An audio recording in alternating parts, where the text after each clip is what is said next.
నమస్తే, welcome to RTV. నేను చంద్రశేఖర్. ప్రస్తుతం తెలంగాణ రాష్ట్ర వ్యాప్తంగా భారతీయ జనతా పార్టీ ఒక ప్రధానమైనటువంటి ప్లాన్తోని వచ్చే లోక్సభ ఎన్నికల్లో 8 స్థానాలు కైవసం చేసుకుంటామని చెప్పేసి ముందుకెళ్తున్నటువంటి తరుణం. మరొకవైపు కరీంనగర్లో భారతీయ జనతా పార్టీ సీనియర్ నేతలు దాదాపు 100కు పైగా వివిధ అసెంబ్లీల నుంచి, ఉమ్మడి కరీంనగర్ జిల్లా వ్యాప్తంగా ఉన్నటువంటి అసెంబ్లీ నియోజకవర్గాలు 13 నియోజకవర్గాల నుంచి వచ్చి సమావేశమయ్యారు. వాళ్ళంతా కూడా సంజయ్కి వ్యతిరేకంగా అసమ్మతి గళాలు వినిపిస్తున్నారు. ప్రస్తుతం మనతో మాట్లాడడానికి భారతీయ జనతా పార్టీ సీనియర్ నేత, మాజీ ఎమ్మెల్యే గుజ్జుల రామకృష్ణ రెడ్డి ఉన్నారు. నమస్తే సార్. ఏంటి అసలు మీ సమావేశానికి ప్రధానమైనటువంటి ఏజెండా? ఎందుకు కలవాల్సి వచ్చింది? మీ ప్రధానమైనటువంటి ప్లాన్ ఏంటి? పార్లమెంట్ ఎన్నికలు వస్తున్నాయి. మొన్ననే అసెంబ్లీ ఎన్నికలు అయిపోయినాయి. పార్లమెంట్ ఎన్నికల్లో మేము కూడా పోటీకి అర్హులము. వాస్తవంగా పోయినసారి మేము టికెట్ అడిగినా మరి కొన్ని కారణాల వల్ల నేను అప్పుడు ధైర్యం చేసి పోటీకి సర్వంగా సిద్ధంగా లేను. కానీ ఇవాళ పోటీ చేయడం కొరకు నేను సిద్ధంగా ఉన్నా. కాబట్టి ఇప్పుడు సమావేశం పెట్టుకొని కార్యకర్తల అభిప్రాయం తెలుసుకున్నాం. ఎందుకంటే ఆయన ఇప్పుడు ఎంపీగా ఉన్నాడు కాబట్టి మరి ఎంపీగా ఉన్నటువంటి పరిస్థితుల్లో కార్యకర్తల అభిప్రాయం ఏ విధంగా ఉంటుందో అనేది తెలుసుకున్నాం. కార్యకర్తలంతా కూడా సానుకూలంగా స్పందించారు. ఈసారి ఖచ్చితంగా ఆయన కాకుండా సీనియర్ లీడర్లకే టికెట్ రావాలని చెప్పడం జరిగింది. దాని కొరకే సమావేశం పెట్టింది.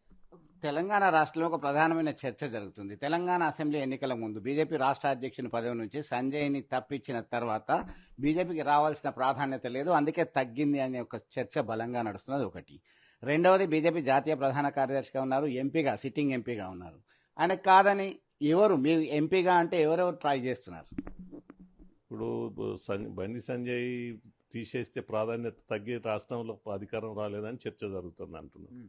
ఓకే, దాన్నే మీరు అన్నదే కరెక్ట్ అంట. మరి ఇక్కడ కరీంనగర్ పార్లమెంటు సభ్యుడు ఆయన, మరి ఆయన నేషనల్ మొన్నటి వరకు రాష్ట్ర అధ్యక్షునిగా పనిచేసిండు. ఇప్పుడు ప్రజెంట్ ఎంపీగా ఉన్నాడు, నేషనల్ జనరల్ సెక్రటరీగా ఉన్నాడు. మరి ఆయన ఎందుకు గెలవలే? లేదా ఆయన పార్లమెంట్లో ఉన్నటువంటి 7 అసెంబ్లీ సెగ్మెంట్లలో ఎందుకు గెలవలే? 4 అసెంబ్లీ సెగ్మెంట్లలో డిపాజిట్ కూడా రాలే. ఇవన్నీ ఉన్నాయి. పార్టీ మాది ఒక సిద్ధాంతాన్ని ఆధారంగా చేసుకునేటువంటి పార్టీ. ఆ పార్టీకి ఓ వ్యక్తులతోని ప్రమేయం ఉండదు. ఒక వ్యక్తి పనిచేస్తున్నంత మాత్రాన అది వ్యక్తిగతంగా ఫోకస్ అయింది తప్ప పార్టీ సిద్ధాంతాన్ని బలంగా ముందుకు తీసుకుపోవడంలో కూడా విఫలమైపోయింది అనేటువంటిది నా యొక్క బలమైనటువంటి అభిప్రాయం. కాబట్టి పార్టీ ముఖ్యం, పార్టీ సిద్ధాంతం ముఖ్యం. సిద్ధాంతాన్ని ఆధారం చేసుకొని అనేక మంది వాళ్ళకున్నటువంటి వయసు, వాళ్ళకున్నటువంటి జీవితాలను తర్పణంగా పెట్టి త్యాగాలు చేసి ఈ పార్టీని నడిపించినటువంటి చరిత్ర ఉన్నది కాబట్టి దానికి ఏం లేదు. రెండోది, టికెట్ విషయంలోకి వస్తే డెఫినెట్గా నేను ఈసారి కరీంనగర్ పార్లమెంట్ టికెట్ అడుగుతా ఉన్నా. ఒక సామాజిక సమీకరణల విషయంలో చూసినా, ఇంకే విషయంగా చూసినా నాకు టికెట్ ఇవ్వడమే రైట్ అనిపిస్తుంది. 40 సంవత్సరాలుగా ఈ ఉమ్మడి జిల్లాను నేను పార్టీని నడిపించిన, అనేక సంవత్సరాలు ఈ పార్టీకి ప్రతి నియోజకవర్గంలో కార్యకర్తలతో నేను అందుబాటులో ఉన్నా. ఒకటి, టికెట్ అడగడం లోపల తప్పులేదు. టికెట్ అడుగుతా, పార్టీ అధిష్టానం ఆలోచిస్తుంది ఎవరికి ఇవ్వాలనేటువంటిది.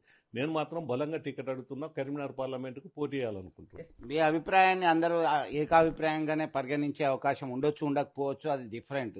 మీరు అన్నారు ఎన్ని స్థానాల్లో డిపాజిట్ వచ్చింది, ఎన్ని స్థానాల్లో గెలిచారని. దాదాపుగా కరీంనగర్లో 2014లో గట్టి పోటీ ఇవ్వడం జరిగింది. 18లో చాలా మెజార్టీ ఓట్లు వచ్చాయి. మొన్నటికి మొన్న 3000 ఓట్ల తేడాతోనే, స్వల్ప తేడాతోనే ఓటమి చవి చూసడం జరిగింది.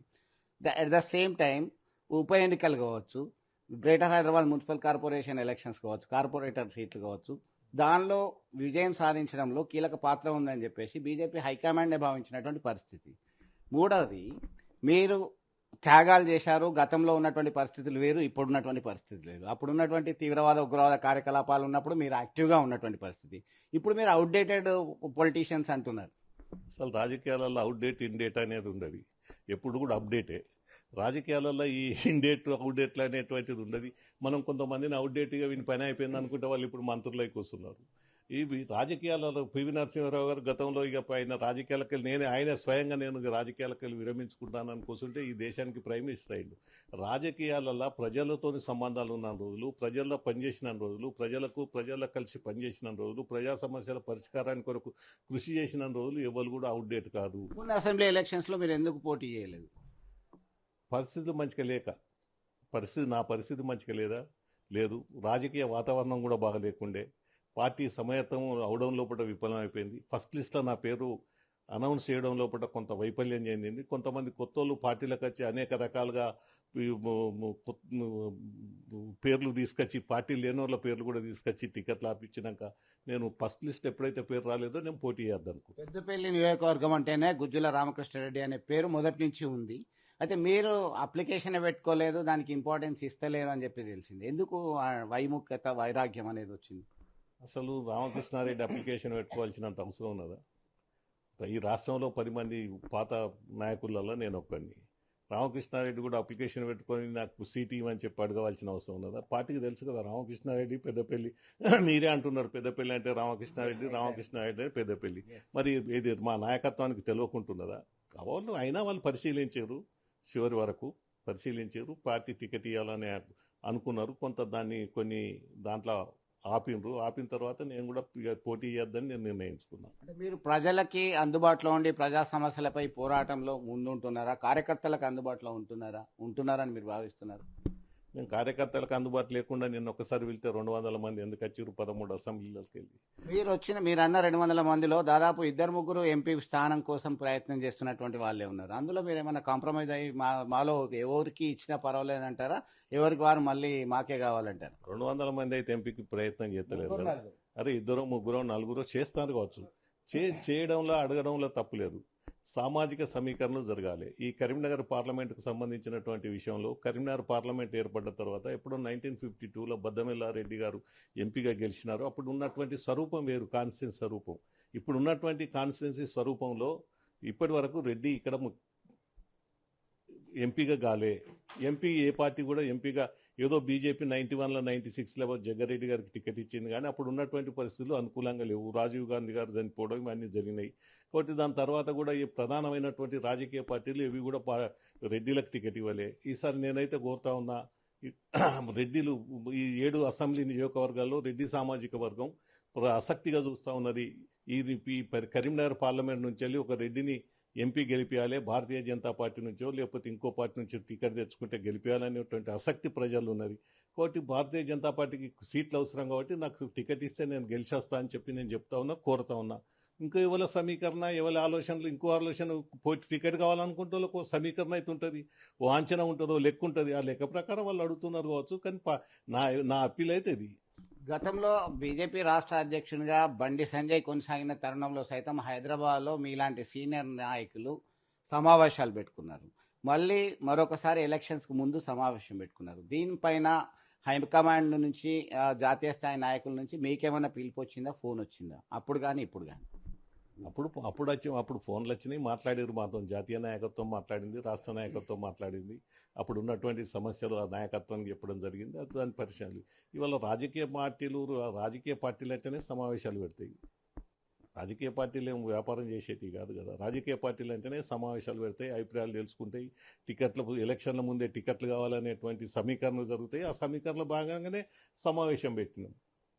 ఇప్పుడు ప్రధానంగా నిన్న జరిగిన సమావేశం తర్వాత మీకెవరైనా కాల్ చేశారా? ఇదంతా కూడా రాజకీయ పార్టీ, భారతీయ జనతా పార్టీ అనేది ప్రధానమైన రాజకీయ పార్టీ, జాతీయ స్థాయిలో అధికారంలో ఉన్నటువంటి పార్టీ. డెమోక్రసీ అనేది బయట ఉంటుంది, ఇంటర్నల్గా కూడా పుష్కలంగా ఉంటుంది, కాదని లేని సత్యం. ఈ క్రమంలో మీతో మాట్లాడడానికి ఎవరన్నా ట్రై చేశారా, మాట్లాడారా? అసలు అంత ప్రమాదం ఏర్పడది. సమావేశం పెడితే అంత ప్రమాదం ఉంటే నాతో మాట్లాడడానికి కొరకు ప్రయత్నం చేస్తారు. మా ప్రయత్నం ఒక సమావేశం ఇక్కడ ప్రాథమికంగా జరిగింది. ఇంకా నా ప్రయత్నం ఇంకా ఢిల్లీ దాకా పోతుంది. టికెట్ కావాలని నేను ఎక్కడో కరీంనగర్ నా ఇంట్లో కూర్చుండో లేకపోతే మన ఇద్దరం శేఖర్ను నేను మాట్లాడుకుంటున్నా జరిగేదా? నా ప్రయత్నం ఢిల్లీ వరకు జరుగుతుంది. టికెట్ కావాలనే ఆలోచనలు ఉంటాం. ఇప్పుడు వచ్చినటువంటి వ్యక్తి టికెట్ ఇవ్వద్దు, నాకే కావాలని నేను కోరుతాను. అది ప్రజాస్వామికంగా హక్కు పార్టీలో, అది అంతర్గత ప్రజాస్వామ్యం. టికెట్ కావాలని కోరుకోవడంలో తప్పు లేదు. నేను కూడా అదే అంగీకరిస్తున్నా, ఇంటర్నల్ డెమోక్రసీ అని చెప్పాను. అవును, దాంట్లో తప్పే ఉన్నది. దాంట్లో నేను అధిష్టానం నాకు ఫోన్ చేసి కాదు, నేనే అధిష్టానానికి ఫోన్ చేసి చెప్పదలుచుకున్నా. ఒకవేళ టికెట్స్ పంపిణీ విషయంలో మీరన్న సమీకరణాల విషయంలో సిట్టింగ్లకే మరొకసారి అవకాశం ఇస్తామంటే మీరు సపోర్ట్ చేస్తారా, చేయరా? పార్టీ ఎవరిని నిర్ణయించినా సపోర్ట్ చేస్తాం. అది పార్టీలో ఉన్నటువంటి మా సిద్ధాంతం, మాకు నేర్పించినటువంటి ఒక పద్ధతి. దానికి సిట్టింగ్లకు ఇలా మొన్న జరిగిన 3 రాష్ట్రాల్లో గెలిచినాము. 3 రాష్ట్రాల్లో ఇదివరకు ఉన్న సిట్టింగ్ చీఫ్ మినిస్టర్లకు ఇయ్యలే. అంత కొత్త వాళ్ళని సెలెక్ట్ చేసారు, అనేక మందిని మార్చినటువంటి చరిత్ర ఉన్నది. పార్లమెంట్ ఎలక్షన్లో కూడా సిట్టింగ్లకు ఇవ్వాలని ఏం లేదు. భారతీయ జనతా పార్టీ ఇప్పుడున్న దేశంలో ఉన్నటువంటి పరిస్థితిలో ఈ దేశంలో అధికారం రావాలంటే గెలుపు గుర్రాలు కావాలి. కాబట్టి గెలిచే అభ్యర్థులకు టికెట్ ఇస్తే తప్ప సిట్టింగ్ వీడు లేకపోతే ఇంకేదన్నా అనేటువంటి ఆలోచన చేస్తారని నేను అనుకోవట్లేదు. ఖచ్చితంగా నేను పెట్టే ఏదైతే ఈ యొక్క కండిషన్స్ అంటే నేను పెట్టేటువంటి ఆలోచన ఏదైతే ఉన్నదో పార్టీ ముందంటే ఆలోచన తప్పకుండా అది వాళ్ళు ఆలోచిస్తారు, ఆ రకంగా నిర్ణయం తీసుకుంటారని నేను అనుకుంటా ఉన్నా.